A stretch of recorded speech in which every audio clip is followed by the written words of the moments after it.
everyone, and welcome to the 10th episode of the Sharper Edge podcast with Betty Parker. I am delighted that you decided to stop in and to take a listen to another episode of Dealing with People Issues. This week, we're going to be tackling the people issue of tolerance or a lack thereof. So, of course, we'll be talking about tolerance and intolerance. More specifically, we're going to be talking about inclusion.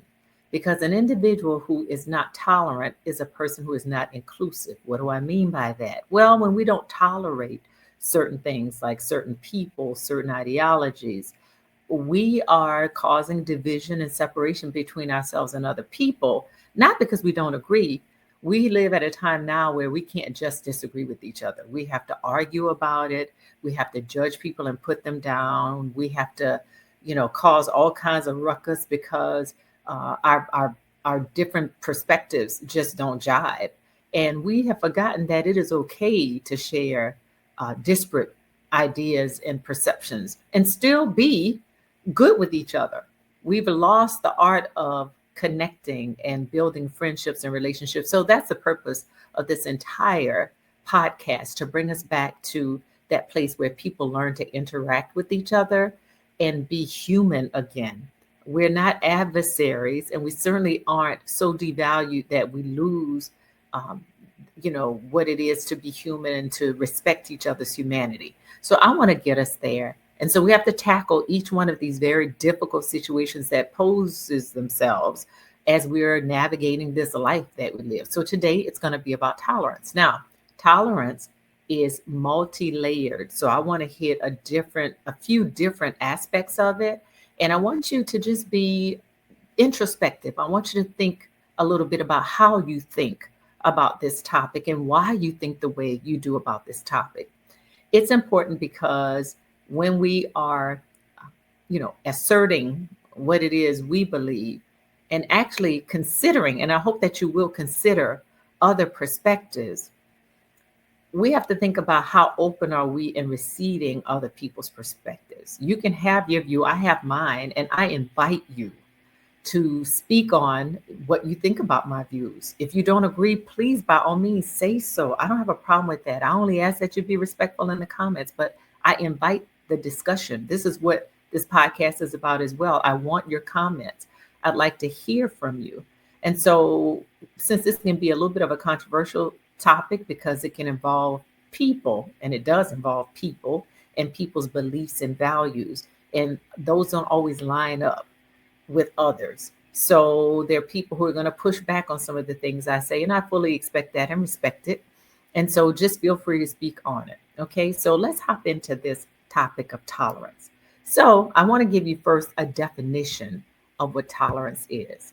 And it is the capacity for or the practice of recognizing and respecting the beliefs or practices of others. All right, I think I want to say that again. The capacity for or the practice of recognizing and respecting the beliefs or practices of others. So basically, what this is, this particular definition, because there will be another one I'm going to give you in a minute. But basically, what this definition says is there are people who are not going to share your same views. But what you should do is recognize that because that exists, it's okay. And it's not necessary for you to try to convince people to see things the way you do. Oftentimes, because I mentioned that tolerance is a multi-layered kind of topic, so is living. We are complex beings as humans. And then there are all the situations that arise that may cause us to be tolerant on one hand, but intolerant on another. And they're both perfectly fine. What we do, though, is try to lord our views on other people. And if anybody disagrees with us, we get upset with them for not agreeing. Now, think about that, because in that definition I gave you, when you are intolerant, especially of, and I'm going to give the example of people, when you are intolerant of people first, let's go there. So maybe you don't like somebody because of their sexual orientation or their gender expression. Maybe you don't like somebody because of their racial background or their ethnic makeup. Maybe you don't like the culture of some people. Maybe you don't like the belief systems of some people, especially when it comes to religious beliefs. There are all kinds of reasons why we are different. And just because we have those differences Some people feel like they need to minimize you because you're wrong and they're right. A lot of times when we're arguing with people and telling them how wrong they are for believing like they do or wanting to live the way they want to live, we're saying that they are somehow broken and wrong and inferior, and you got it all sewn up. You're the one who's right. You're the one that's superior. So you minimize and devalue the other person because you're sitting in judgment of them. And basically, what you're saying is their way is the wrong way, and your way is the right way, and your way is the only way. And we know that's wrong. In a world where there's so many different types of people that exist and so many different cultures that we can encounter, instead of approaching with curiosity, we approach with concern, as if something that they're doing is going to be a detriment not only to themselves, but to you and the world you live in. And if we're talking about adults here, and that's who I'm talking about, then just by definition of what I just read, when it comes to what it is to be tolerant, you have asserted yourself into the lives of other people, of other adults. You have essentially said that the decisions those people have made for themselves is wrong. Now, don't you think there's a little bit of arrogance undergirding that? Because who are you at the end of the day to tell somebody that the decisions that they made about their own lives and for their own lives is wrong? Who are you to judge another person's desires and passions and identity and who they love and all of those things that make us different? They might not align with your beliefs, and I fully appreciate that. You don't have to accept it. And here's the difference between acceptance and tolerance. Acceptance says, yeah, I fully receive everything about you. I fully support everything that you support. And, you don't put any barriers or bars on that. But tolerance says, okay, even if I don't agree with you and I don't fully support it, I still believe you have the right to exist in the way that you choose to exist. It's not causing me any harm. It's not invading my space. It's not taking any food off my plate. It's not harming my children or your children. And so however you so choose to live, then live it. But too often we judge people on a lot of superficial things. And I'll start with the superficial. Now we are going to move into behavioral aspects, but a lot of superficial things we judge people on. So the way folks look, the color of their skin, the texture of their hair, the way they speak, the language they choose, where they choose to live, how much money they got, how much they have in general in life. I'm talking about those who do not have, right? If they don't have, we judge them. We look at people's abilities and disabilities, their body makeup, right? If you're a larger person, you are judged. I even heard, this one's kind of far off, but I did hear this in a training class of mine where there was a person who refused to serve. Now they are in business. They refused to serve a particular customer because that customer had dwarfism. It was a little person, but the person who was supposed to be serving them refused to serve them, walked away, left them to be served by somebody else because they said that person gave them the creeps. Okay, this is what people who are different are facing on a regular basis in life. And because it's not happening to you, you tend to minimize people's stories. And I think what we ought to be doing is approaching each other, as I mentioned a minute ago, with curiosity, because you don't know what people are enduring. You don't know the lives they have to live. You don't know the struggles and the hardships that come just because they want to live a life that gives them freedom and authenticity. Sure, it's not the life you would live for yourself, but you're not them. And so that's why I go back to that arrogance. Who are you to judge how somebody else should live their lives? We are supposed to be in the land of the free. That freedom means giving people the space to do what they want to do in terms of what brings them happiness and joy, as long as they ain't breaking any laws, moral and by the land as well. We have got to step back and recognize that, just as we may become intolerant of other people, there are people who are intolerant of us as well. So, as you sit and think that your way is the way, the right way, the important way, the only way, I want you to think about people who don't agree with you. And if they rejected you, like you might reject someone else simply because they don't fit into the mold that you have shaped, then I want you to think about the feelings that will come from that rejection. Now, yes, some of you are going to say, oh, I don't care. People can feel about me however they want to feel about me. They don't pay my bills. I've heard that many times, right? And that's fine if that's the way you want to project that. But I think if you tapped into your feelings, if you got closer to your own heart and said, how does it feel to be rejected? How does it feel to be discriminated against? How does it feel to be shunned? I think you would be able to understand why there's always a pushback from certain groups of people to say, stop throwing me into a mold that is not suitable for me as an individual. Because what we do is look at populations of people. We look at groups, we look at cultural groups, and all of you, all of us belong to multiple cultural groups because we are complex human beings. We are multifaceted just based on your race, your gender, where you come from, your age, your abilities or disabilities, all of those things that make up who you are, you identify with groups that fit into those same groups, right?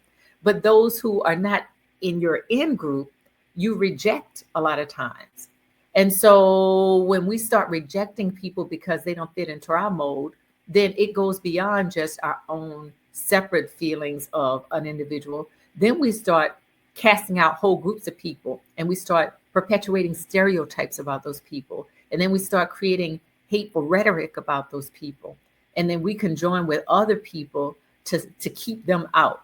So here's what it looks like in real life. If it's in a work environment, and I want to approach this tolerance and intolerance from two perspectives, both at work and in the community, in our social lives.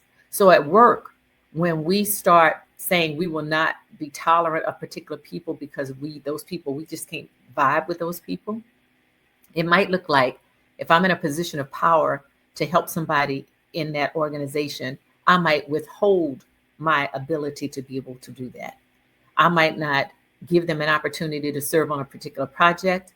I might not include them on a team where they might be really good and their talents and skills can be used. I might not give them a promotion that they rightly deserve, all because of my bias, all because I am intolerant of them, because there's something about them that doesn't sit well with me in terms of me, accepting or being tolerant of whatever defines them.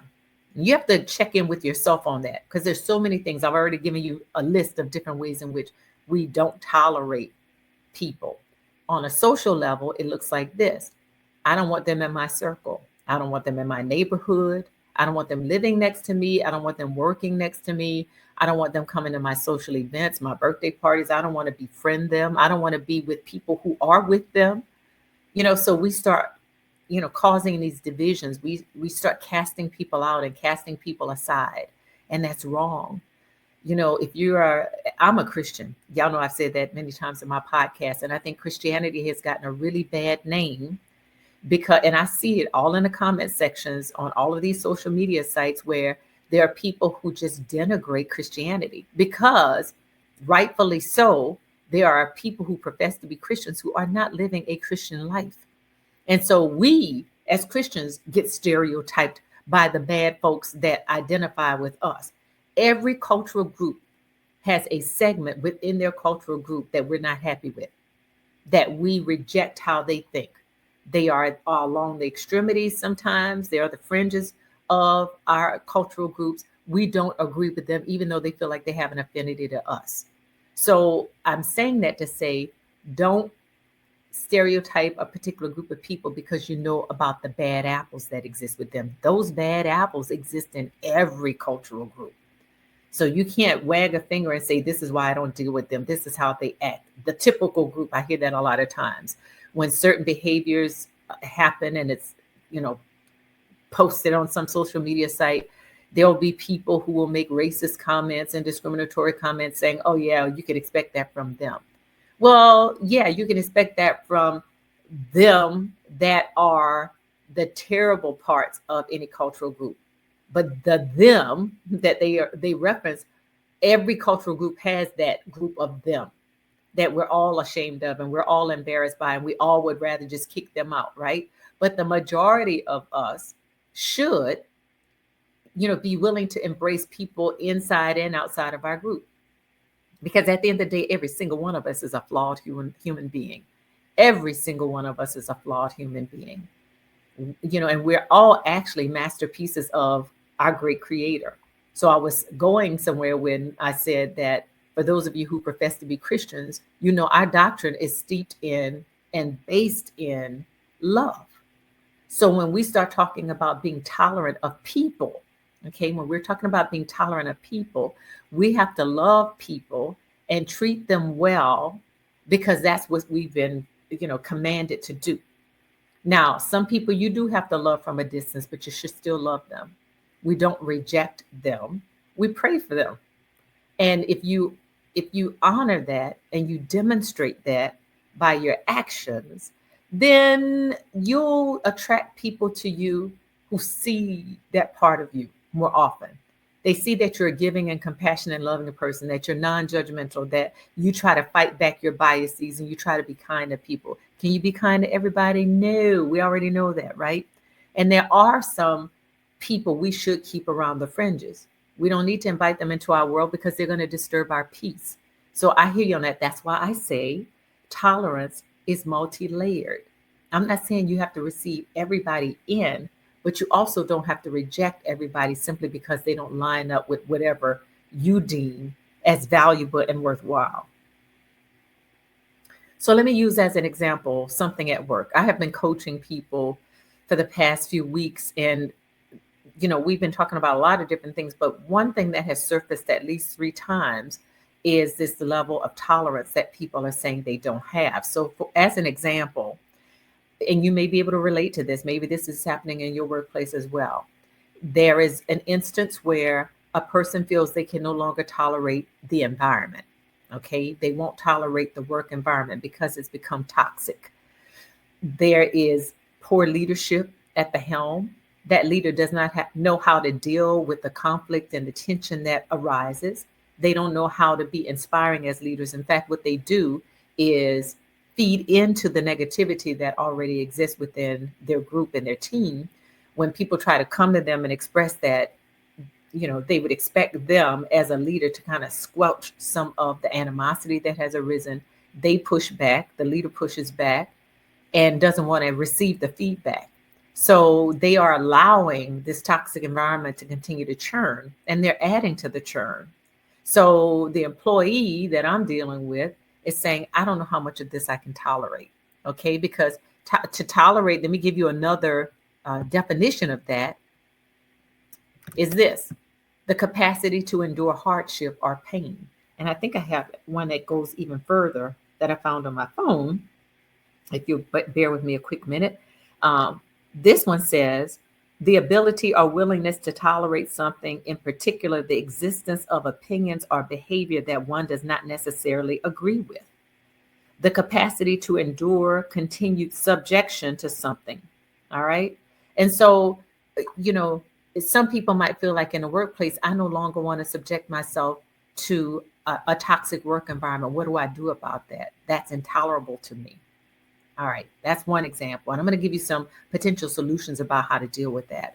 Another one deals with our behaviors. So, and that's a behavior one right there. I talked about environment, but that environment has been created by the behaviors of the people who exist in it. But then there's one that's more specific in terms of people's behavior, and this is a bullying boss. Maybe you worked for somebody like that before. I wrote in my book, and by the way, I don't have it in front of me, but I have a book called Crushing Goliath, Winning Practices for Slaying Giant People Problems. Because, people have come to me on many occasions and said, Betty, what do I do about this people issue? What do I do about that people problem? And so I tried to sum some things up in a book, and I'm going to do a new edition of that soon, as well as an additional edition of the book, because there's so many problems that arise out of different spaces, work, community, home, all of those. And so what I'm sharing with you today can be attributed to any aspect of your life.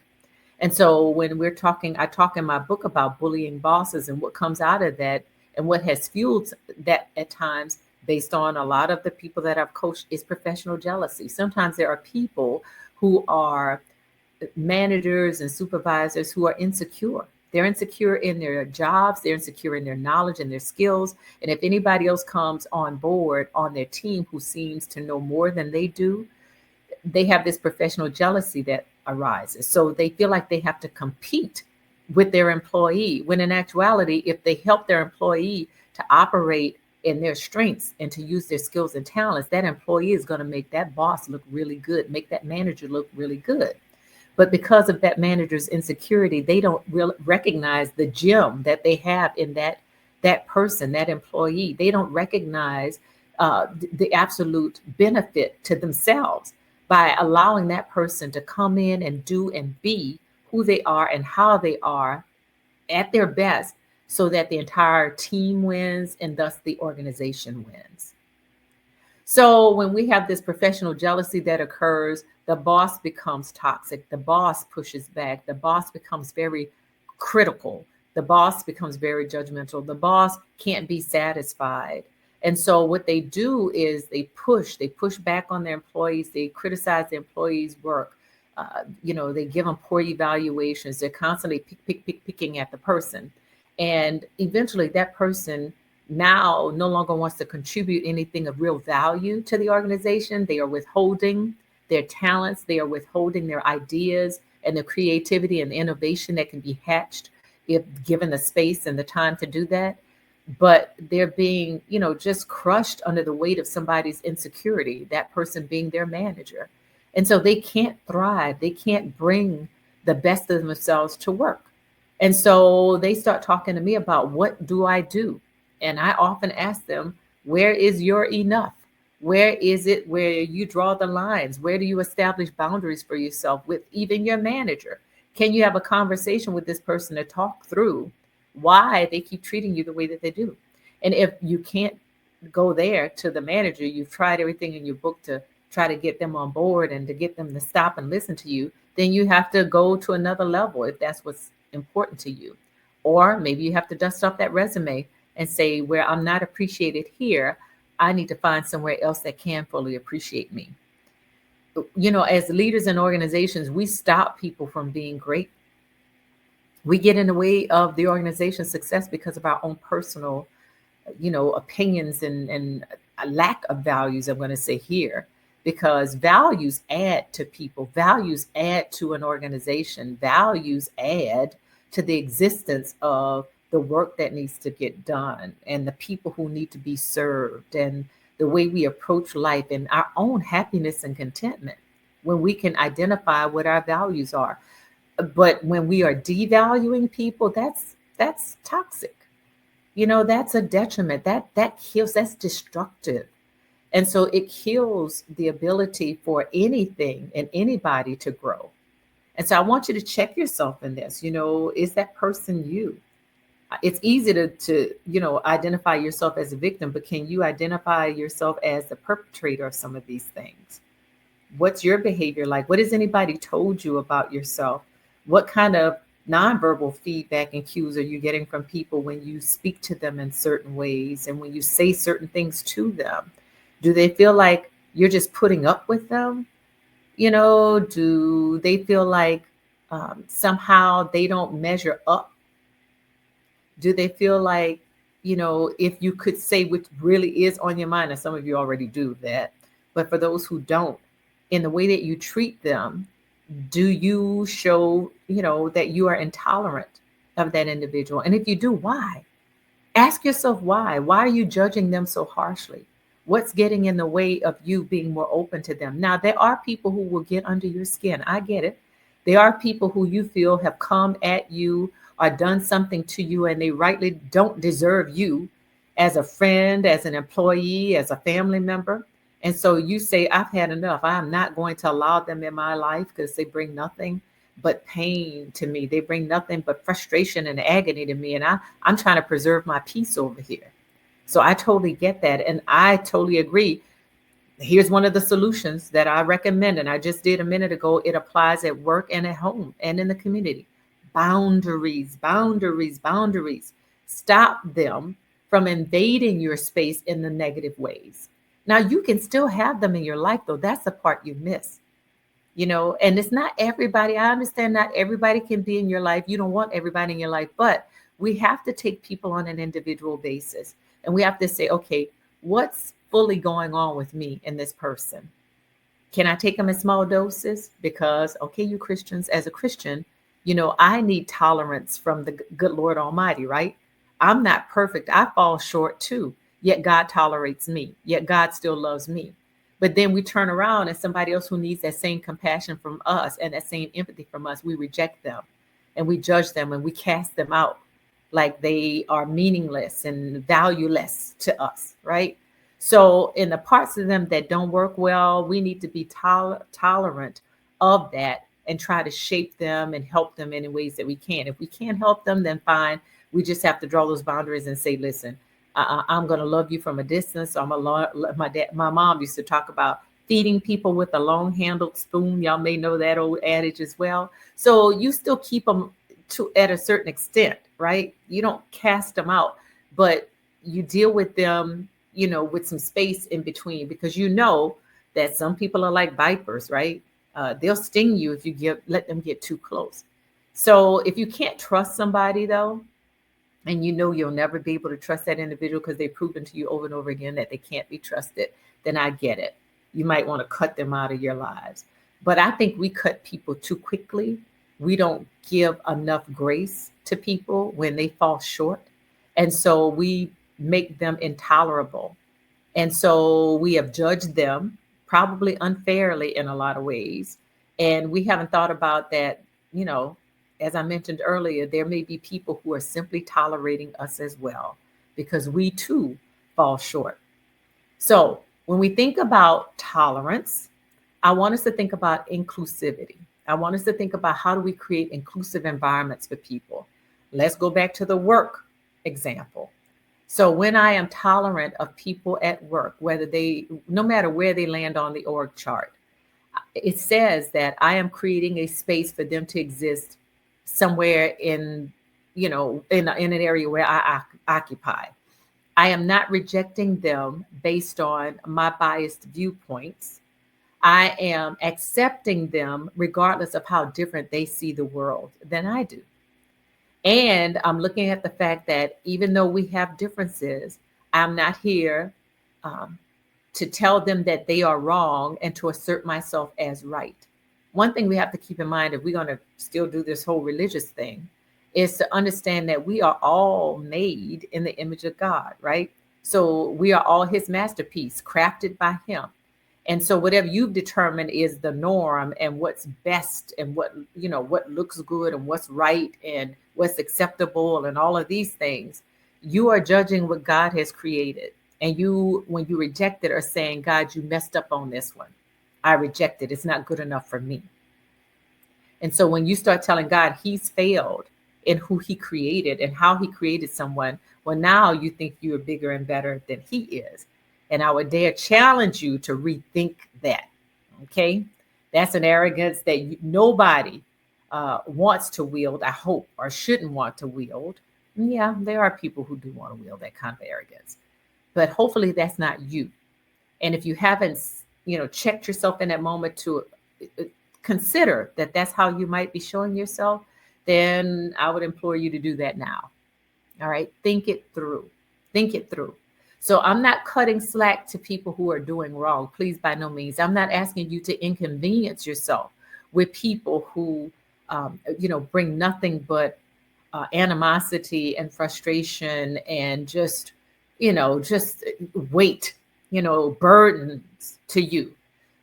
That I'm not telling you to invite into your life, but I am asking you to reconsider how you view people and what you are rejecting and why you are rejecting them and the situations that they might bring. And if you can't come up with a good enough answer other than I just don't like it, then you're simplifying something that's very complex, and you need to go back and do a deeper analysis of this, because at the end of the day, what you put out there will ultimately come back to you.